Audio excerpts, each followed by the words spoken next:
Menjadi tua macam bapak tidak ada jaminan lebih pintar dari kalian. Menjadi tua macam bapak tidak ada jaminan lebih arif. Menjadi tua tidak menjadi jaminan makin bijaksana.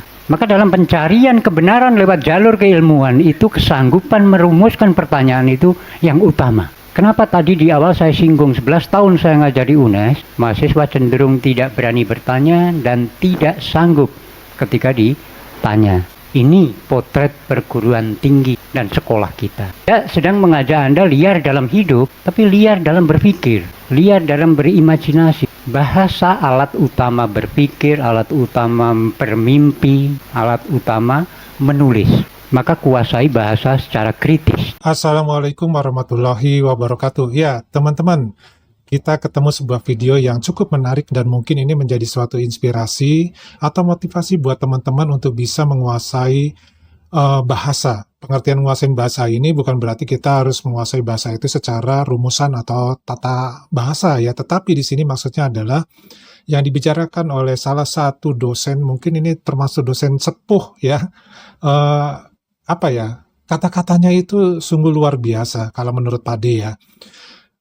Kita harus bisa berbahasa. Berbahasa untuk apa sih ya?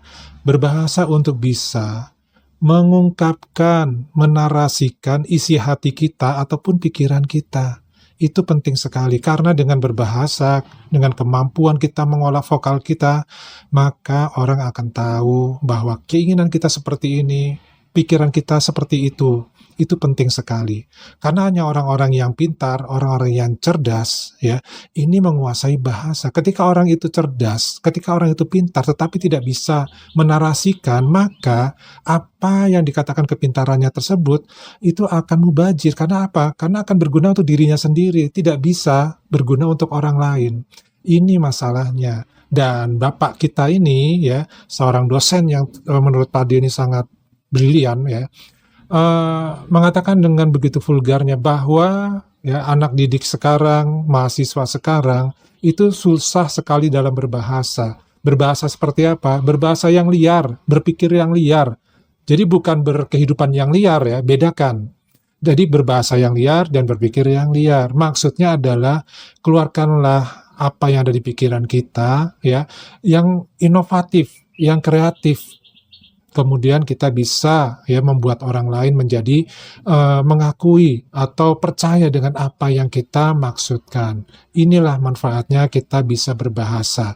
Jadi berbahasa itu bukan hanya kita mengolah vokal ya, bukan hanya kita bisa melakukan sesuatu dengan lidah kita, dengan mulut kita, tetapi kita diminta untuk mengungkapkan isi hati kita, ya isi hati di sini ya, kebalik tadi, dan isi pikiran kita.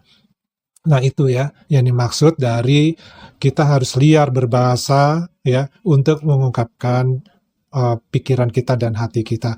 Mudah-mudahan ini menjadi satu motivasi buat kita semua. Tetapi ada komen-komen yang cukup menarik ini yang menurut Padi perlu kita Padi ceritakan ya atau Padi bacakan ya. Yang pertama adalah ini ada tanda love 3 kali.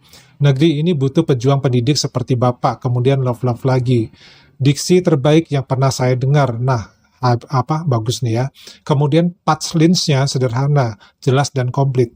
Casing boleh jadul, tapi memori no limit. Keren. Masya Allah, pengakuan Bapak menunjukkan kearifan sesungguhnya.